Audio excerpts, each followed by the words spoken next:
everybody! It's me, Jacob. But you can call me Jake, because, well, that's what everybody calls me. Happy Easter! Wait a second, am I upside down or are you? I know what's happening. Somebody's playing an April Fool's Month joke on old Jakey. Well, you got me. All right.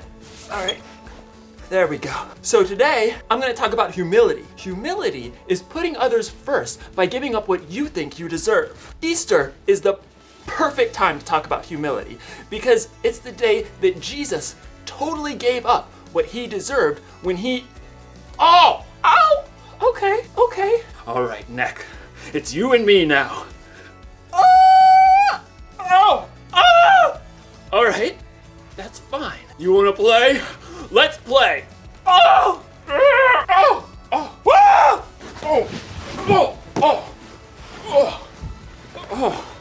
Necks are not supposed to bend that way, but I'm back to normal now. At least my neck is. But the picture's still just a little, if it could just, we're not doing that again. You know something? So what if I'm upside down? I'm not gonna let this keep me from celebrating the most amazing event in history. And no, I'm not talking about the time I learned how to juggle. I'm talking about the time when God did something so brain-boggling, it turned the whole world upside down. At least it turned my whole world upside down. My brain is still boggling. I'm boggling all over. You'll hear all about it in today's story, but first I've got to figure out how to get my whole world from upside down to right side up. Hey, okay, some brain ideas. What if you turned your screen upside down? That shouldn't be too hard, right? Or maybe there's a better way. Stay tuned. The Bible. It's 66 books of history, stories, letters, and poetry that fit together to form God's one big story. The epic adventure of how He created us and loves us so much that He made a way to rescue us. As we travel through the Bible, from Genesis to Revelation, we discover people who met God and found their lives changed forever. And now for an amazing story, inspired by the book of John, chapters 18 through 20. For months, the Jewish religious leaders had been making plans to silence Jesus. The things he said and did challenged the way they had always lived. He was upsetting the world as they knew it. It is better if one man dies for the people than if the whole nation is destroyed. Then, one of Jesus' closest friends, Judas, betrayed to the religious leaders where Jesus would be praying after the Passover meal. The leaders sent soldiers to arrest Jesus, and he allowed the mob to take him. Do you think I can't ask my Father for help? He would send an army of angels. But then how would the scriptures come true? They say it must happen in this way. As Jesus was tied up and led away, Jesus' closest friends scattered, though Peter and John followed at a distance. What was it like for them? Try to imagine for a minute that you're Peter. Only hours before, Jesus told you, Before the rooster crows, you will say 3 times that you don't know me. And you, Peter, protested that you would die before deserting. But now Jesus has been arrested, and if you get too close, they might take you too. So you trail along like a stray dog as soldiers haul Jesus inside the home of the high priest. What's happening in there? The servant at the door frowns as she peers at you. You aren't one of Jesus' disciples, are you? I am not. You're ashamed to lie, but what good will you be to Jesus if you get arrested too? You huddle close to the fire in the courtyard as voices float through a high-up window. What's this foolishness you've been teaching? I didn't say anything in secret. Ask the people who heard me. They certainly know what I said. You feel sick. Now they've taken Jesus. You know nothing will stop them. Someone else asks whether you're one of Jesus' followers, and you snap. No, I'm not. Minutes later, another man asks whether he saw you in Gethsemane with Jesus. Your stomach churns. Nope, not me. You realize you have denied Jesus 3 times, just as he said, and all you can do is stagger to your feet and run away, weeping. Now, imagine you're John instead of Peter. Somewhere in the chaos, you've lost Peter. So when soldiers haul Jesus away to the Roman governor, all you can do is follow, alone. From the back of the crowd, you witness the terrible drama as the governor Pilate brings Jesus out. What charges are you bringing against this man? He has committed crimes. Pilate takes Jesus away for questioning. You can only pray that he sees through all the lies and stops this madness. You're horrified when Pilate brought Jesus out again, battered and bruised. I find no basis for a charge against him. No, crucify him! Crucify him!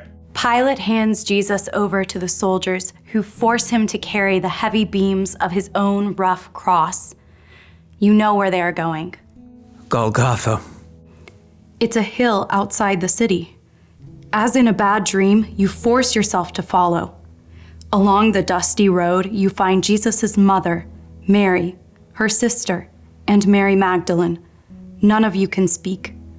You arrive at Golgotha in time to see soldiers nail Jesus to the wooden bars with heavy spikes and raise the cross up high. You strain your eyes to read the sign placed above Jesus' head. King of the Jews. You nearly choke on dust and grit. You've seen Jesus do amazing, powerful things, and yet he's allowed himself to be taken and battered. You glance over and see Mary sobbing, so you place your hand on her shoulder. When you look back up, you see Jesus watching his mother through the pain in his eyes. Dear woman, here is your son. Jesus looks directly at you, eyes filled with love. Here is your mother. Yes, Lord. You are overwhelmed to know that Jesus trusts you to take care of his own mother. But the terrible truth sinks in. Jesus knows that he will die.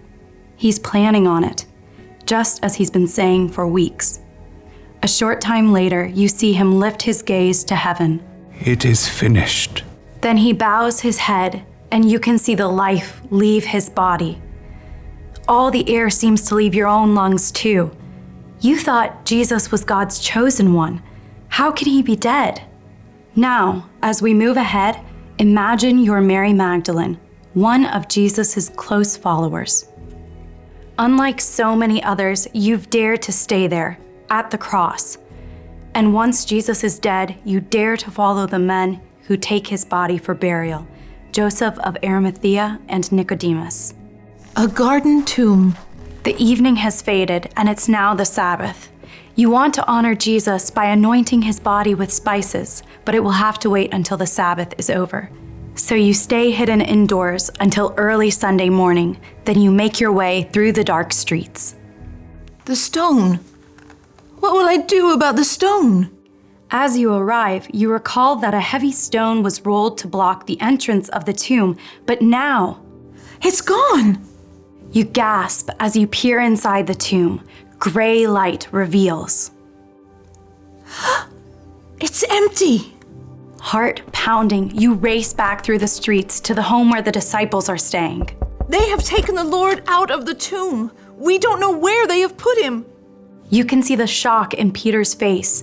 John gapes, and then they both begin to run to see for themselves. At a loss, you follow slowly, weighed down with exhaustion and confusion. When you reach the garden, you see Peter and John ahead, trying to make sense of it. You hang back as they leave again. What more is there to say? As the first rays of dawn light up the garden, you reach the tomb. Tears spill down your face as you bend to look inside once more. 2 figures in radiant white sit where Jesus' body lay. You can't even begin to think what this means. Woman, why are you crying? They have taken my Lord away. I don't know where they've put him. You turn away to catch your breath and find another man standing right there. At first you think Peter or John has returned, but it's not one of them. Maybe it's a gardener. Woman, why are you crying? Who are you looking for? Sir, did you carry him away? Tell me where you put him, then I will go and get him. Mary. The moment he speaks your name, you see, you understand. It's Jesus. Teacher! You fling yourself at his feet because there isn't anything else you can do. Gently, he touches your shoulder. Do not hold on to me. I have not yet ascended to the Father. Instead, go to those who believe in me. Tell them, I am ascending to my Father and your Father, to my God and your God. You rise to your feet, still weeping, but your tears are full of joy. You start to run again because you can't wait 1 second more to deliver the news. I have seen the Lord. Jesus chose to face death for those he loved, and now he's defeated it. Jesus is alive. It's the best news ever for everyone across all time.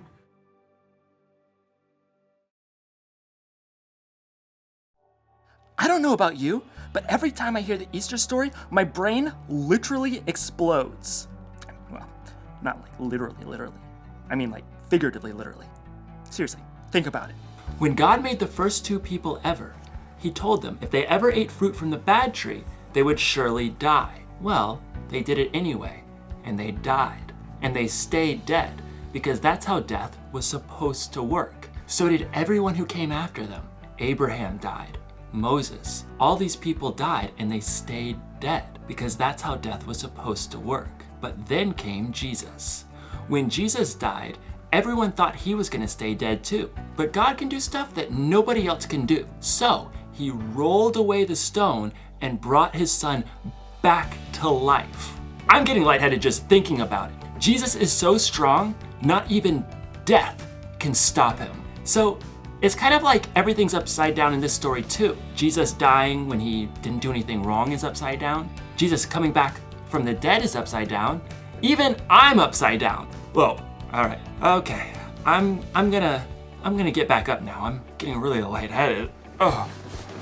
Here's the one thing to remember today. Jesus put us first. Jesus died on the cross so me and you can have a relationship with God that lasts forever. And Jesus rose again to show that there's literally nothing he can't do. Literally. So, you should definitely put your faith in Jesus if you haven't already. Ask someone you trust if there's anything you don't understand. That's what I'd do. In fact, does anyone understand how to make a video turn right side up again? I mean, I've tried everything. Wait a second. My phone's upside down. My phone was upside down the whole time. Classic Jakey.